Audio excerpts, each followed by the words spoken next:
Well, I'm Kyle Harris. I'm one of the commissioners of the Cannabis Control Board. So I'm Gabriel Gilman. I'm the Cannabis Control Board's General Counsel. And we were just going to do a little tag team just based on the type of questions that came up for you guys yesterday. I mentioned it when half of everybody was in the room, but I feel right at home being in a committee like this. I think I appeared here once last year, but I grew up on a farm, beef cattle operation. My dad's a veterinarian. I worked in DC in the ag sector, worked at the Agency of Agriculture before I was appointed to this position. So it's always great to kind of talk about ag and ag adjacent types of businesses. Cannabis blurs so many different lines and jurisdictions. It always feels a little bit closer to home. So after listening to testimony yesterday, we kind of developed four main buckets for conversation here: federal status.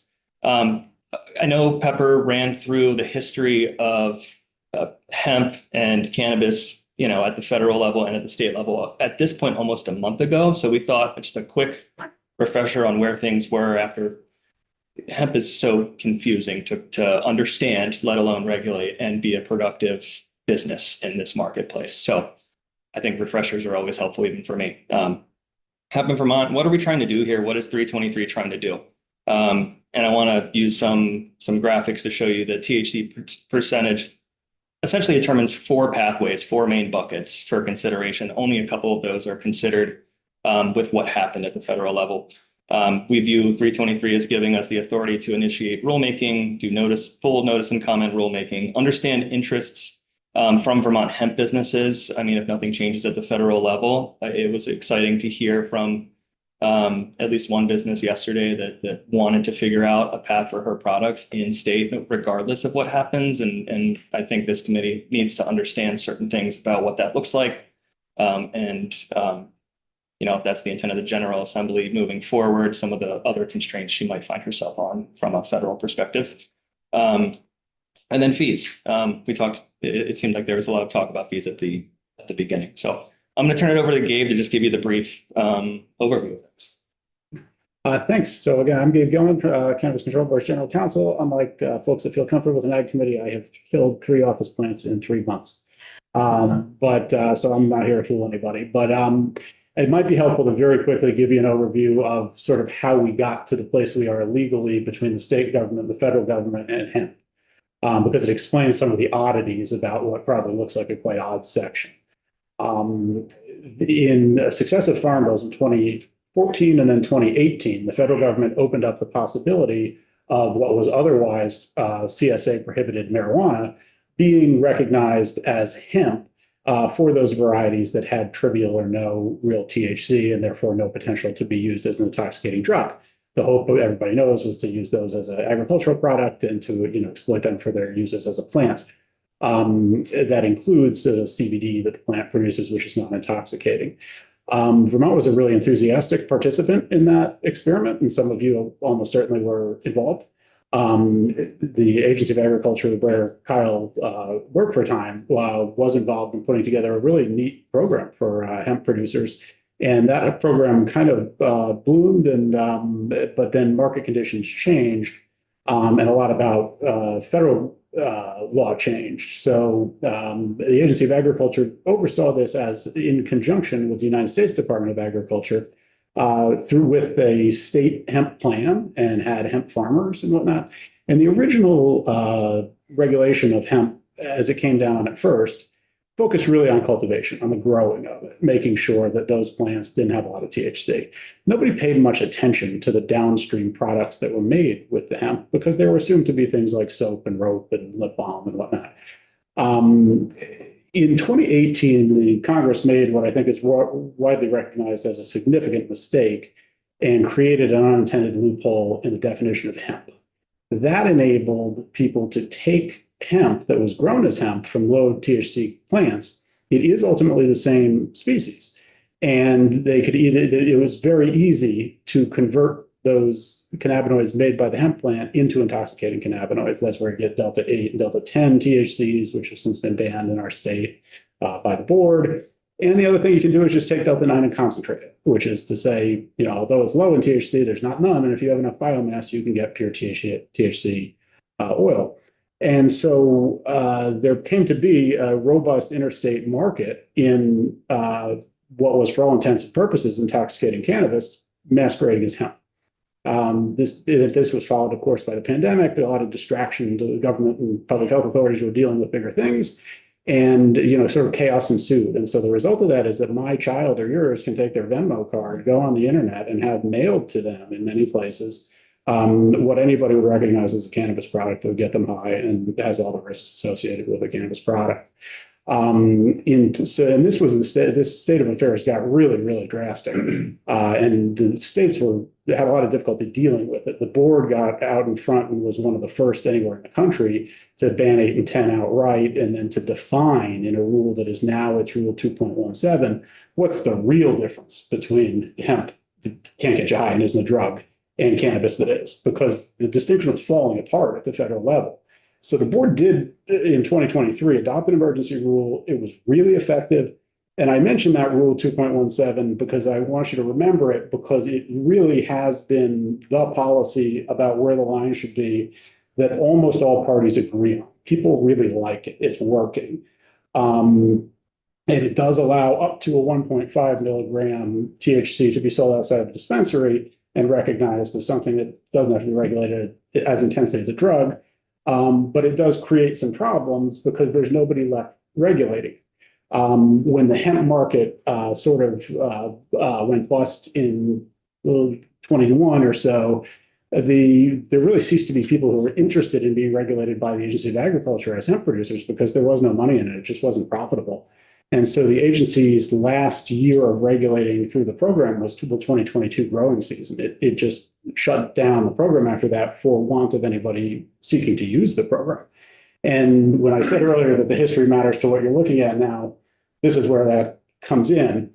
The way that was done was by going into Title VI, into the chapter that set up the hemp program and imparted upon the Ag Commissioner all the authorities necessary to run it, and changing a shall operate it to a may operate it. And then the commissioner stopped operating it. The authorities in Title VI never were moved. They just sat there inert. And somebody looking at them today would probably think we ran a hemp program. We don't. And the problem that sets up is that all of the legal mechanisms and processes through which the state would make sure it had a safe and appropriate program that wasn't a front for drugs and was, with pure products that were safe and labeled appropriately. All those mechanisms rest within the agency that is not driving the car anymore.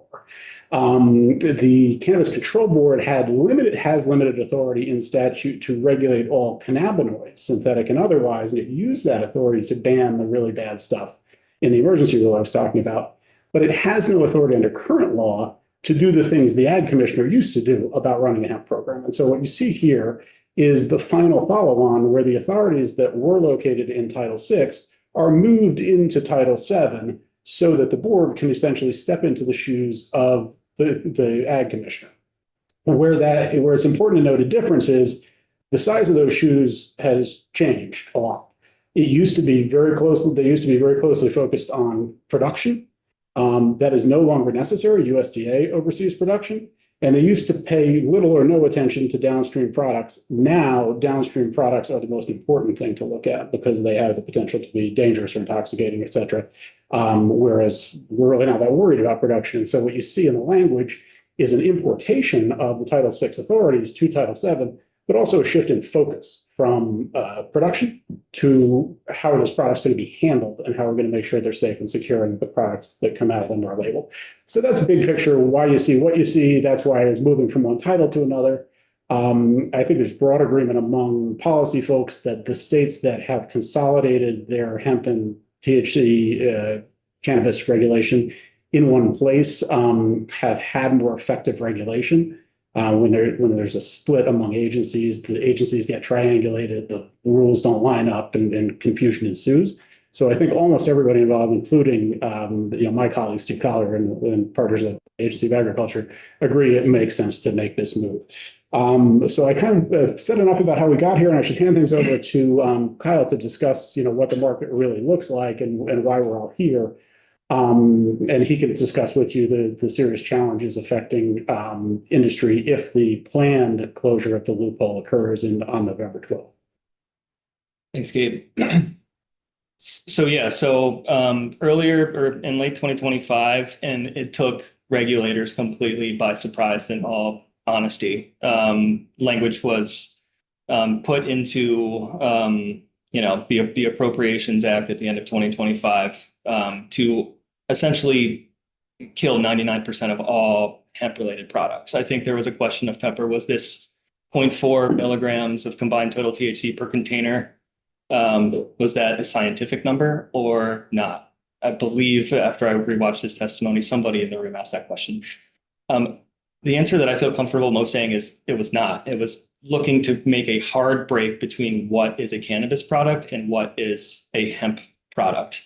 Unfortunately, none of these products really live along those bright lines that most of these products don't live along those bright lines that the federal government chose in the middle of the night, from some people's perspectives to kind of implement.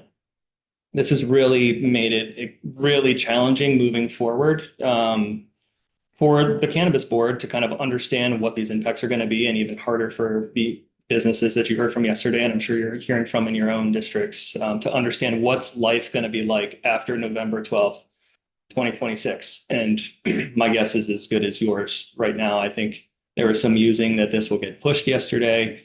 Without getting too political, it's mid-cycle election. There's a lot of very important things going on in the world these days. Are they going to find the time to talk about this? Your guess is as good as mine. I did put in a slide, and this is for later, as you review it. When we talk about intoxicating hemp, and we do have a definition for what is intoxicating, because I think that came up yesterday. This is how the Cannabis Board views what is an intoxicating hemp product. And any one of 4 triggers could make a product seem or be intoxicating, whether it's how much THC is in a package, whether it's a certain ratio. CBD kind of acts as a natural balancing point to the intoxicating effect of THC, or does it have direct market appeal? We have been running this program with success, and a large number of Vermont operators were involved in a robust notice and comment rulemaking on this rule for almost 3 years without little pushback, from the community. But I wanted to include a visual because there's so many different pathways that these products go into. And the ones in green are really where we're focused on post what happened at the end of 2025 and with uncertainty moving into 2026. So you can see my mouse. So this is a CBD isolate product. This has 0 THC in it. I think you heard from some folks yesterday that yes, they could do this, but they don't want to do this. That's just the world that we're living in right now. And I can understand why. Sorry, that was the broad spectrum. So I like the whole milk analogy, quite frankly. I thought that was really good. Full spectrum would be the whole milk. That has THC in it. Broad spectrum has all the cannabinoids still in the product except for THC. That has been taken out. An isolate has isolated a specific cannabinoid, in this case, CBD, that is used. And this is a Vermont company that has a tincture bottle dropper top of a strictly CBD isolate material. This would not be impacted by the federal change because it has under 0.4% THC in that container or that package. Where we're really focusing on, and actually this is Primal Botanical, who you've heard from yesterday. This is their product.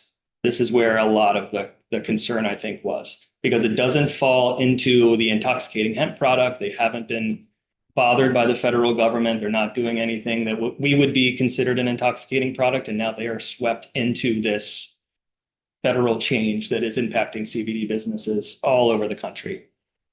There's an opportunity for these businesses to be licensed and regulated by the Cannabis Board if they're falling between 0.4% THC up to what we consider an intoxicating product, which is what we call Board Rule 2.17. And that goes back to those 4 ways to be intoxicating that I had on the prior slide. Next one, and then I put them in red just because that's not really what the focus of this conversation is from my perspective, although always happy to answer them. These Representative Bus.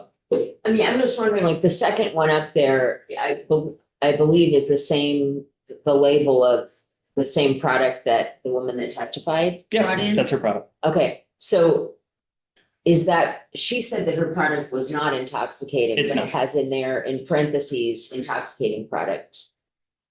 So I'm using intoxicating product to refer to Rule 2.17.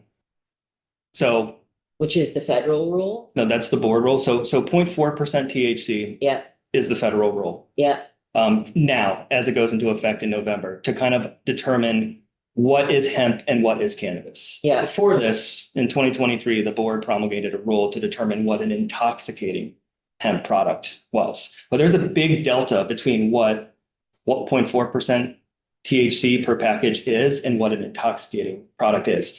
And Annika's product falls directly in that delta. And so, I can clean up this language if I'm sorry that it's confusing the way I drafted it, but 0.4% THC to board rule 2.17, which is our intoxicating product rule. That's the result of the federal definition change. It sweeps up full spectrum products, low THC beverages, which you might see at Healthy Living or Hunger Mountain Co-op or any of the, those types of stores around Vermont, and even in some corner stores now, you'll see 1 milligram THC beverages to 15 milligrams of CBD. Those are legal because they're under our what we consider to be an intoxicating product. And then all the way on the right, this is 10 milligrams of THC in a can. That would be something you could only find in a dispensary. But there's 4 different lanes here, and it's a little convoluted. But everybody who you heard from yesterday falls in this second green category. They're kind of in this area between how the federal government is now going to look at THC versus where the board thinks a hemp product becomes intoxicating. Representative Nelson. You're muted, Representative Nelson. Thank you, Chair. Your second column of green, the 0.4 THC to board rule 2.17, because the federal rule now says that second green column is not legal for interstate sale. Is this rule now so it still can be sold, but it has to be sold through a dispensary because of the money handling aspects that go with this, the banking rules? I can, if you want me to. Sure. I Take a think shot at that one. Representative Nelson, you're anticipating the next couple slides, but yeah, go for it. Oh, I Okay. can hand these over to Kyle, but in short, you can always sell a cannabis product with very little THC in a dispensary.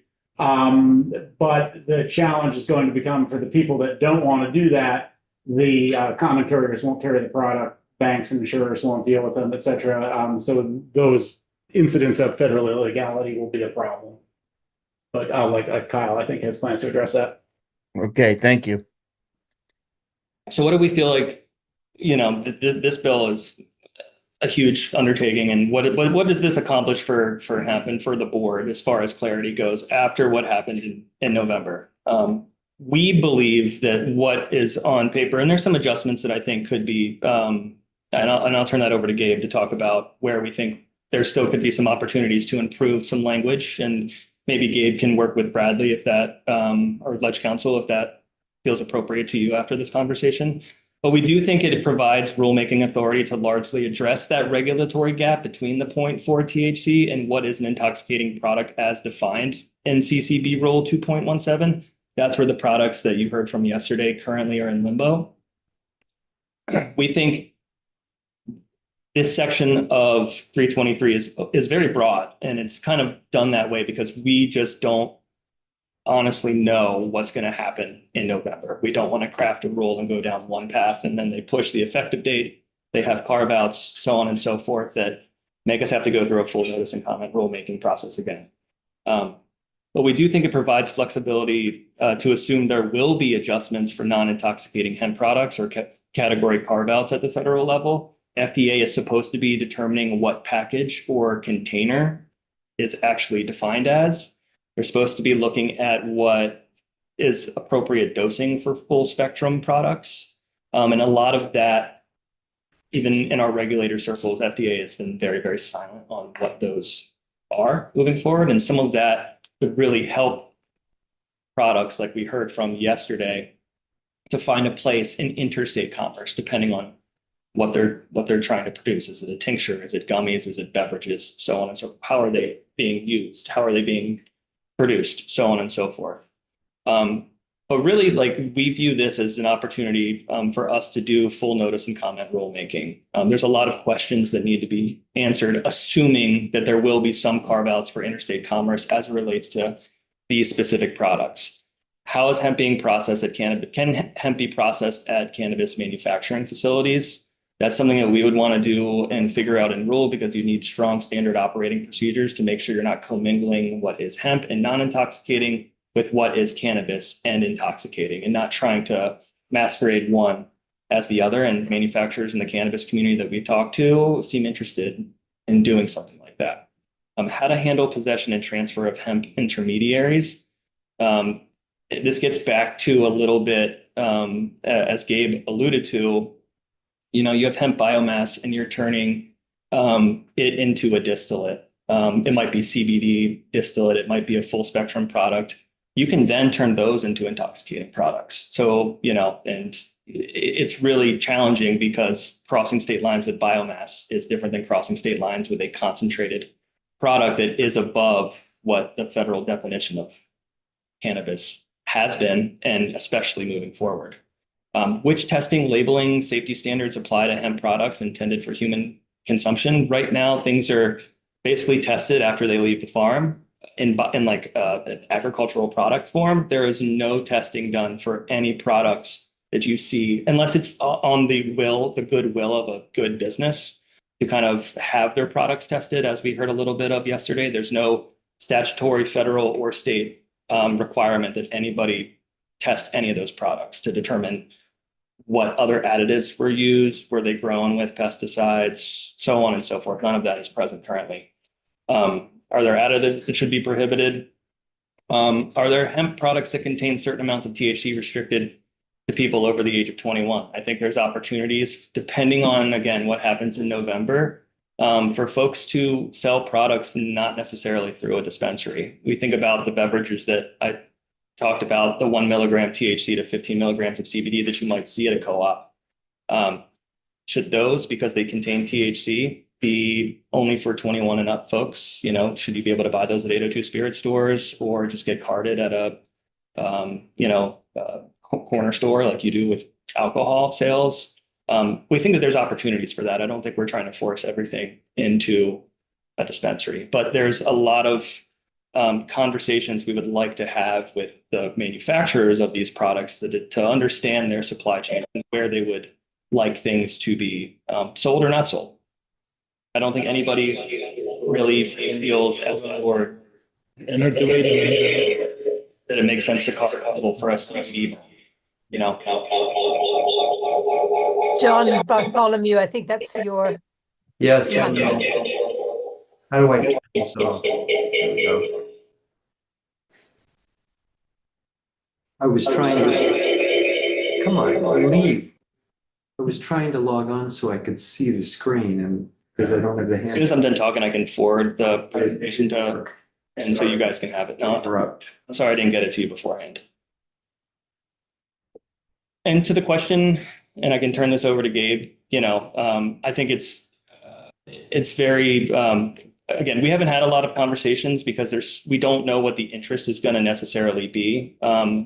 In a post-November 12th world where there are no adjustments made, what appetite a lot of these businesses that are more in the less like beverage type of products specifically, but like the CBD bombs, the body butters, the lotions that you heard, the tinctures that you heard about yesterday.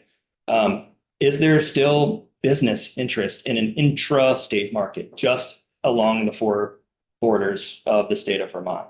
And there's some challenges there. I think there might be some amendments that would need to be put into this bill to kind of make it a little bit more clear there. I think the problem's going to be that if the federal government decides the definition of cannabis is one thing and we decide that the definition of cannabis is another thing, financial institutions at the federal level are still going to force these businesses to carry types of insurance that cannabis businesses typically carry.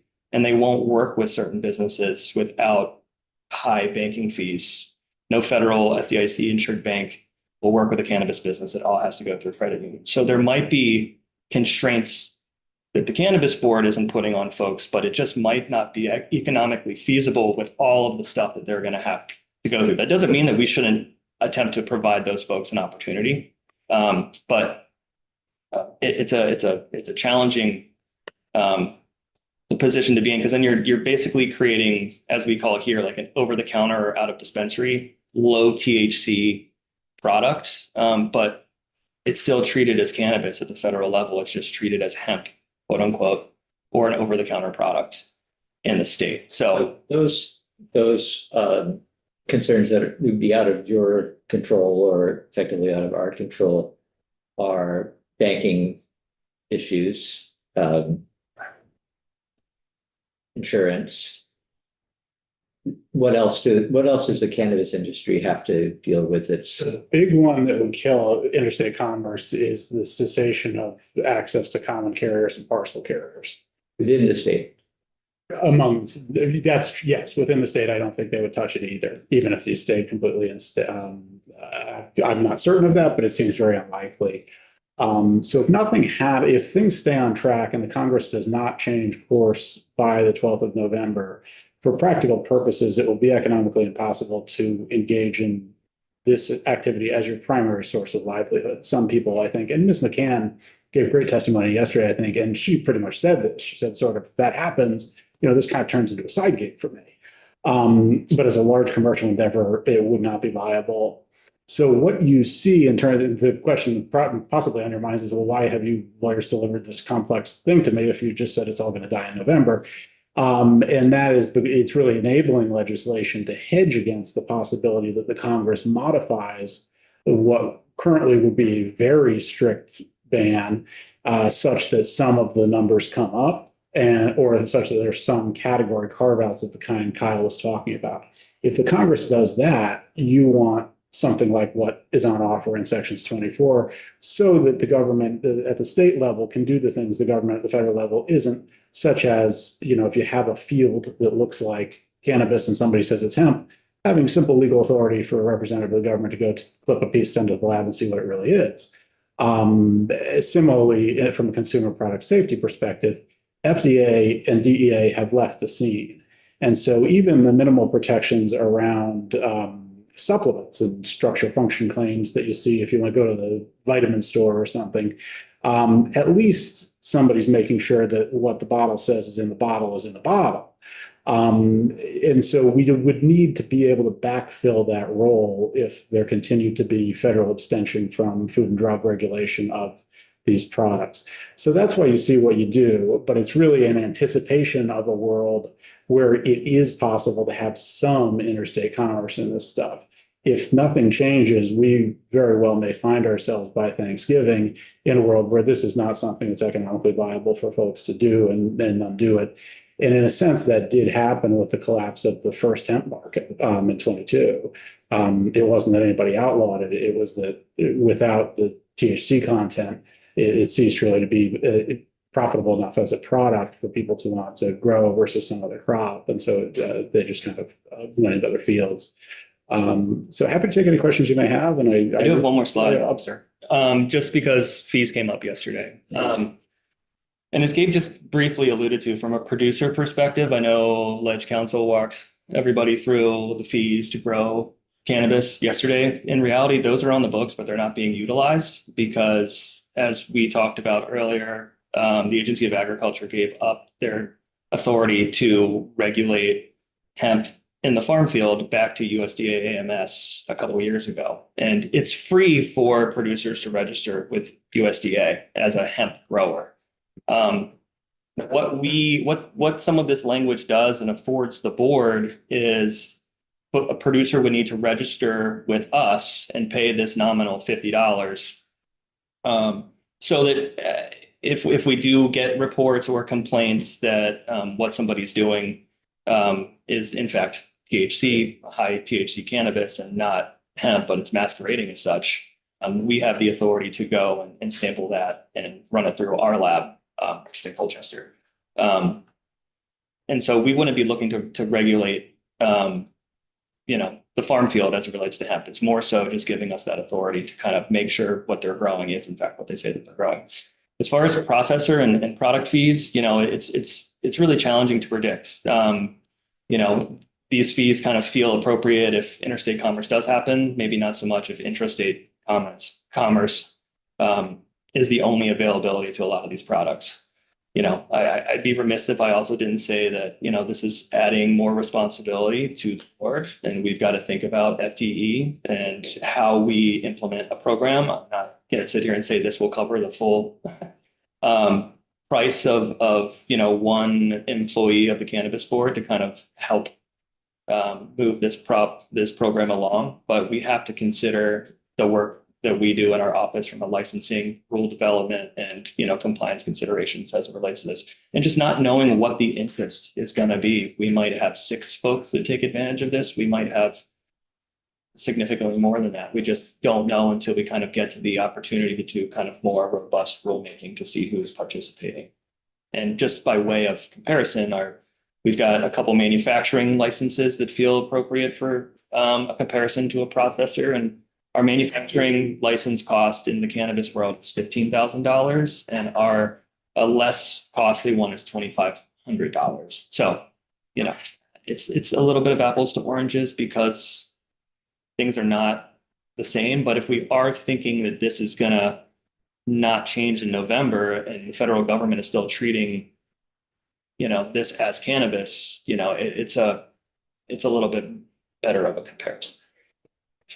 Who would be, so you say you don't know, of course, we don't know how many people might take advantage of this, how many producers, how many processors, but thinking again about maybe the 4 slides, the 2 green, the 2 red columns, who would be coming to the board and saying, I want to be in this business, in this federal environment that exists today as of November?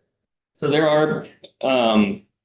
are cannabis businesses that have separate LLCs, fully separate businesses that are operating in like the low THC hemp space. A lot of the beverages that you see, and beverages are a really good focal point for this conversation, I believe, because you're starting to see those in stores that are not dispensaries. And so if nothing changes in November, we've heard anecdotally from a couple of the bigger ones, I'm out. I can't do it. It's not realistic for me. I think the unfortunate folks are, and they have, that's something that they're trying to, do in addition to their cannabis operation. I think, the folks that you heard from yesterday are really the ones, they're shrapnel here. They're getting the unintended consequence of these folks, this infused Skittles. Those are the folks that have really spawned this kind of rollback of what the federal government considers to be hemp versus cannabis. We don't see a lot of intoxicating hemp products in Vermont. We haven't registered a lot of those products, but you can certainly get those products shipped to you, to your door. And it's just a really challenging thing to kind of reel in from that perspective. I don't know if that answered your question or not. Representative Bartholomew. So in your slide about the fees, the folks we heard from yesterday would be at the $500 level. Is that where they are? Yes. That raises a question about amendment. The fees that, as Kyle sort of said, the fees make sense if there is some interstate commerce. In fact, they're really necessary to cover the costs, in particular because the incoming product is essentially unregulated and would have to be tested and evaluated here within the state, at least by professionals who would look at its laboratory analysis, if it was credible. So that's going to be expensive to do. In that case, where the federal government kind of changes course a little bit and there's some interstate commerce, those fees make sense. Who they don't make sense for is really Ms. McCann, the person who really looks at the scene with all its constraints and says, you know what, I just want to sell the stuff at farmers markets. I understand I'm never going to be able to mail it. I'm never going to be able to really have a insurer or something, but I want to do this as a craft business because I like it. That fee really is not appropriate for her. It's meant for something else. It's meant for a world where we have some hemp moving into the state and around, and it's really expensive to look after it. I can imagine a way, if the committee wishes, to work with Ledge Council to carve out something for somebody in Ms. McCann's shoes that we could then flesh out in notice and comment rulemaking. The challenge for us with that always is that the agents can't spin up a fee after the fact. Only the General Assembly can do that.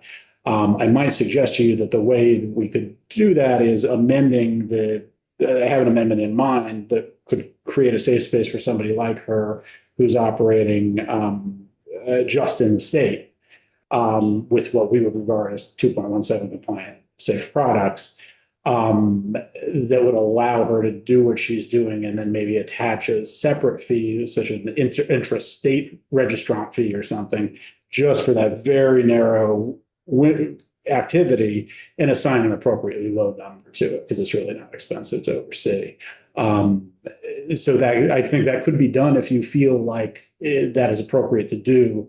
Candidly, I think many of us weren't thinking of that because we thought the economic viability would be so low that it wasn't something people would be interested in doing, but we can make room for it if you feel that's appropriate. And, watching her testimony about, if something does need to be done, she's right. She'd be out of business even intrastate if nothing was done. And if the federal regulations were to change in a way that you can imagine they might, so as you say, yeah, there are other things happening in the world, and it is an election year, and who knows what that might mean. But if there were, good faith effort to try and change what seems like that's arbitrary, it's not scientific, we're going to fix that.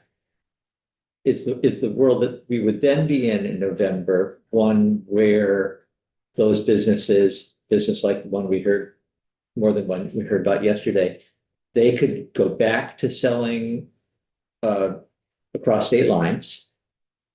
They could. What's awfully likely to happen if that happens is the same kind of federal state interplay. What the federal government did in the 2018 Farm Bill was it said, it had kind of a non-preemption clause that said states could do basically whatever they want in terms of the health safety regulation, this stuff, ban it outright, whatever. And then a preemption clause that said, what you can't do is arrest truckers who are moving it through your state on the interstate. Makes sense.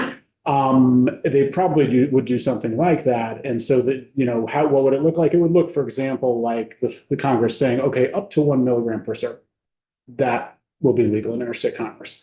And I'm just using this Instead of what is now 4/10 of 1 milligram, which is a minuscule and effectively prohibits everything.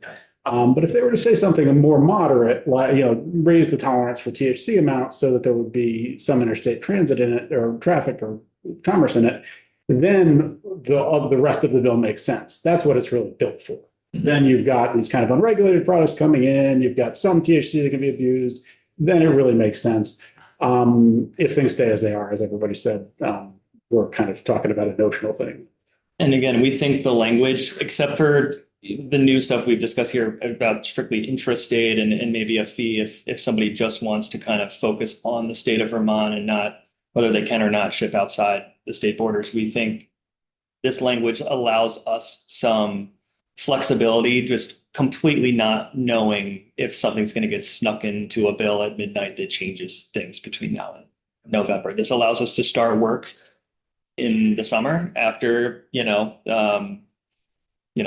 everything is signed, if that's where, or if that's how this bill goes, and we can start a notice and comment rulemaking. And no matter if things change in November or not, I don't see us finishing that rulemaking by the time you all are back in session in January, and we'd be happy to come and report on how things go, or how things are going. So again, I think the challenging thing with the interstate specific market is if there are no carve outs, Ms. McCann or another similar business would still be selling something technically defined by the federal government as cannabis, even if it's not defined as cannabis by the state, which means it's just going to be no matter what rules we put in place, there's going to be other considerations that are going to make it harder for her business to be viable. Any thought that might change, though, that the feds might look at that and say, I think that they are hearing from the hemp industry, and not just the intoxicating hemp industry, but the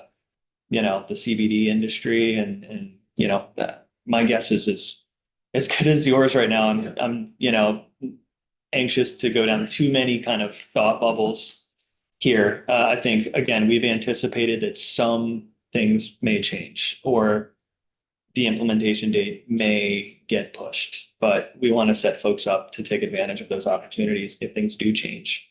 And again, this is kind of like a trigger rule that we would work on to help keep the lights on for some folks that want to stay in this industry. Let me phrase the question this way, and then I won't ask it again a different way. But if we were to stay in the status quo that we're in today, if Congress said we're going to just go back, we're going to get rid of that, then would we be in a situation where what you're proposing is helpful to the smaller producers, I think processors? I'm sorry. I think the answer is yes, if we make those, if Gabe works with Ledge Council to make some amendments, there could still be some opportunities. I think unfortunately, they would be treated as cannabis at the federal level though. So, you know, I think it would be great for the board to even get to the point where we can kind of hear what's viable and what's not from these businesses. That are completely outside of the control of the board and the General Assembly. It's really dependent on what happens at the federal level. Well, I appreciate your offering to work with us, and I think that's a good approach. So we'll direct Ledge Council to have conversation with you and see if we can come up with something. I just can't guarantee that means that their businesses are going to be viable. I understand. On that, but it's a shot in I want to say a shot in the dark. That feels ominous, but it's an opportunity to kind of keep moving the ball of wax uphill. Representative Bartholomew. When you're saying businesses being viable, are you talking about interstate or intrastate or both?